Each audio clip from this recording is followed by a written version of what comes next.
Alô, boa noite, tudo bem? Aqui é o Ricardo Demarque, especialista em geopolítica. Hoje é o dia 24 de agosto, são 10h30 da noite e eu estou falando de um quarto de hotel, porque eu vim fazer um trabalho aqui em Tocantins e esqueci o meu microfone. Então eu vou ser breve, porque o som não vai ser bom e porque os gurus da internet dizem que o áudio tem que ser ótimo para a pessoa se interessar e assistir o programa inteiro. Então vamos cortar e vamos falar bem resumidamente de algumas notícias importantes que saíram hoje. Eu vou rapidamente mostrar aqui, está de novo se tornando mais e mais claro que a guerra na Ucrânia está chegando num impasse, a Ucrânia não avança, isso está bem claro, os jornais falam a respeito, falam disso, explicam as dificuldades.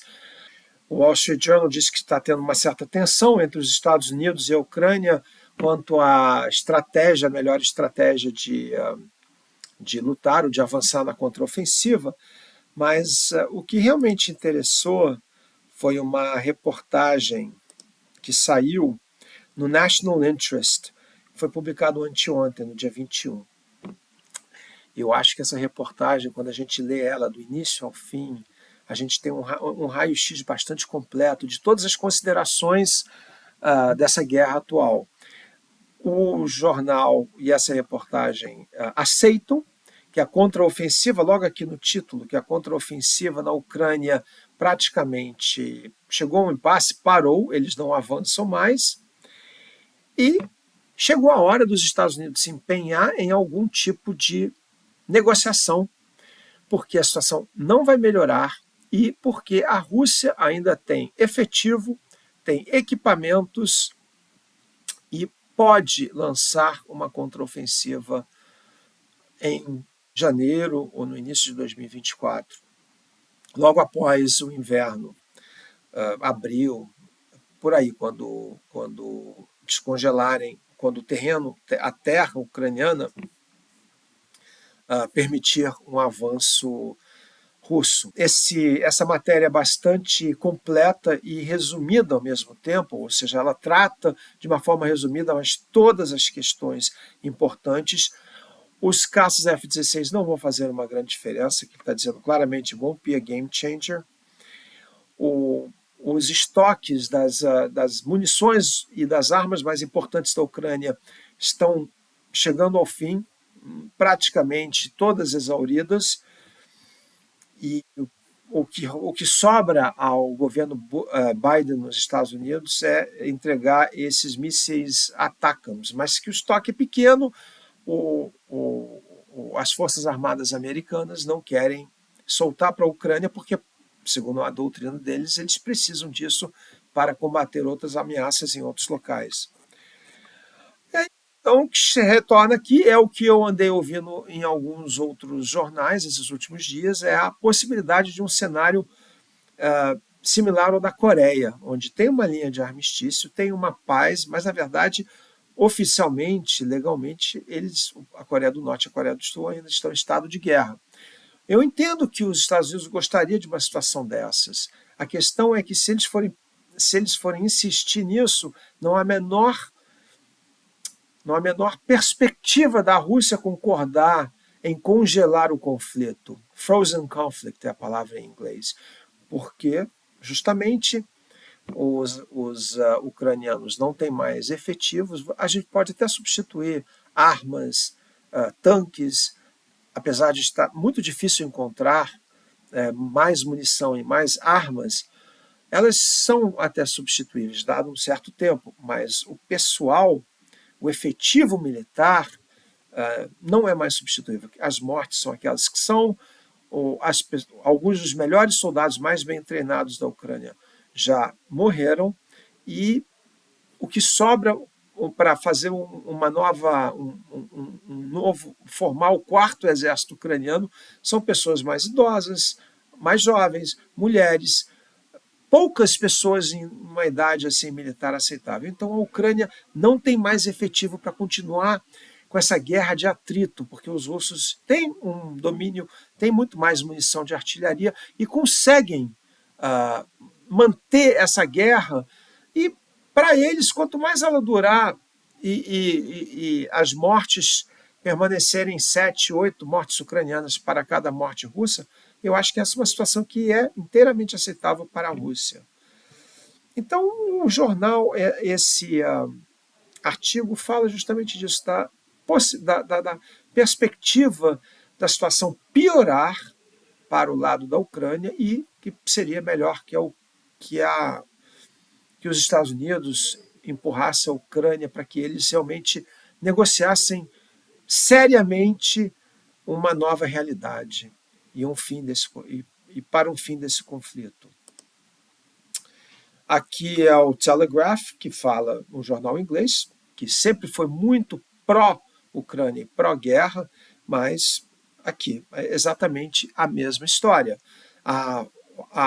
O exército ucraniano está quase sem efetivo, não tem mais pessoal para recrutar e não tem mais tempo também. Então, essa situação, quanto mais tempo passa, mais favorece a Rússia. Essa situação de esse conflito congelado assim. E não há indícios de que a Rússia vá se ater a essa situação. Ela pode virar o jogo e ela começar a contra-atacar. Essa reportagem aqui do Wall Street Journal fala que os americanos e os ucranianos estão em desacordo quanto à melhor forma de continuar com a guerra. A meu ver, e eu já vi isso em outras matérias também, os americanos estão procurando um exit strategy. O Biden vai concorrer à reeleição ano que vem, e ele não pode ter uma derrota no currículo dele, mais uma. Ele já entregou o Afeganistão em 2021, e agora, se por acaso houver aqui uma perda de uma boa parte do território ucraniano, ou se a Rússia prevalecer, o presidente Biden, para a reeleição de 2024, a situação dele vai ser muito incerta. A economia americana depende, ora a gente lê que está bem, hoje teve uma matéria dizendo que o mercado imobiliário americano está saudável, mas os juros estão altos, a inflação está muito alta, os bônus do Tesouro americano já não valem muito, porque os juros reais aumentaram. Então, a situação para os Estados Unidos é um pouco incerta, mas uma derrota da Ucrânia, se for cobrar essa fatura do presidente Biden e da política americana, ele perde a reeleição. Então, ele não pode, esse é um problema. Por isso que certos analistas dizem que estamos entrando num momento perigoso, porque essa guerra começou existencial para a Rússia, ela não podia perder. Agora, quem não pode perder é os Estados Unidos, pela questão política doméstica lá nos Estados Unidos. Os europeus têm pavor de que pior, a ideia do Trump retornar como presidente americano para os europeus é o pior dos mundos, pior ainda do que para uma boa parte dos americanos. Então, a situação não está fácil.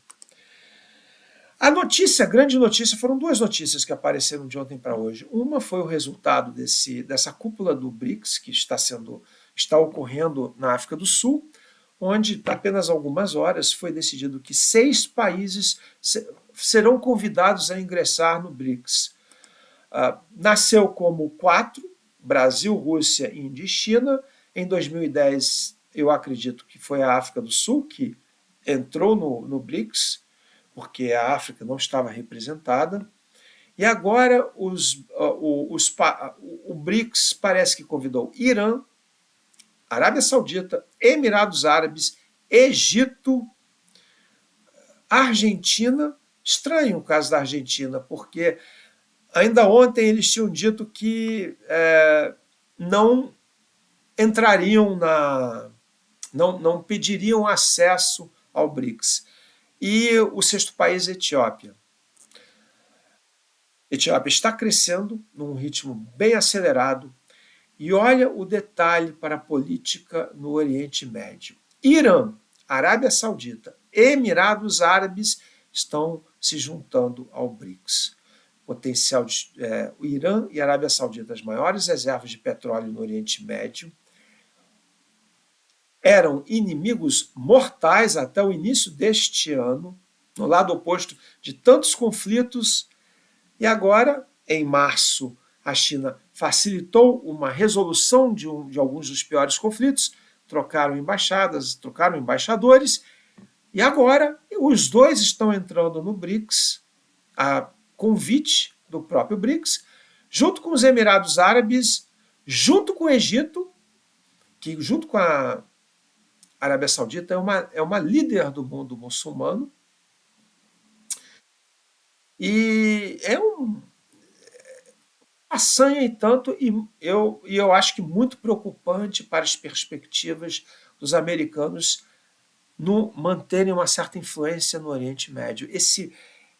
O Oriente Médio está escapando das garras da zona de influência americana num ritmo muito acelerado. Não se sabe até onde vai. Essa questão da dedolarização do comércio internacional, isso é uma coisa para décadas, provavelmente. O dólar não arrisca ser suplantado, a não ser que haja algum cataclisma, mas não vai ser suplantado tão cedo, mas uma forma alternativa de comércio. Isso é devido unicamente aos Estados Unidos ter usado a sua moeda como uma arma contra os regimes ou os países com a qual ela guerreia ou briga ou busca sanções secundárias. Eu acho que o Global South e o mundo em geral, até mesmo aliados, já questionam se isso foi realmente a estratégia mais saudável americana, porque usar o dólar para impedir comércio entre outros países e tal, quando era realmente ainda é, mas era mais ainda a moeda de reserva, ela era soberana, ela era praticamente a única, tinha um pouco de comércio em euros, mas muito pouco, e agora eles já perderam uma boa parte do mercado, ainda são a moeda de reserva, sem dúvida nenhuma, ainda será por anos, mas pela própria culpa e responsabilidade, pela vontade de aprovar sanções punitivas, muito punitivas, e nunca retirá-las. Sabe? Contra Cuba, essas sanções existem há mais de 60 anos. Contra o Irã, entraram, saíram, retornaram, entra governo, sai governo, não muda nada. Essa vontade de usar essas sanções, usar o dólar como uma arma contra os países que decidem, que têm uma certa independência, isso está criando um problema sério. Mas é isso, então, gente. E a outra notícia foi que ontem um avião foi abatido com o chefe do grupo Wagner, que era o Yevgeny Prigozhin, e os seus auxiliares diretos, 2, eram um Embraer. Provavelmente ele realmente está morto, apesar de circularem por aí algumas teorias malucas, a meu ver, mas ele está morto. A questão é who done it? Quem fez? Inimigos, o Prigozhin tinha desde o presidente Putin até os Estados Unidos, incluindo os franceses, porque os franceses estão perigando perder o controle daquela faixa da África, o Sahel, que a França depende ainda muito pelas suas reservas de urânio, pelo ouro que eles extraem. Ainda hoje, a França tem uma forte presença nos antigos países que eram colônias francesas. E o Wagner foi entrando aqui, foi tirando eles de Mali, Burkina Faso, agora o Niger. E o Niger é uma coisa séria, porque eles compram 30% do urânio francês, vem de lá a preços muito abaixo dos preços de mercado internacional. Então é isso, gente. Por hora, por causa desse microfone, eu, quando retornar ao Rio de Janeiro, faço um programa um pouco mais completo. Uma boa noite para vocês. Até logo.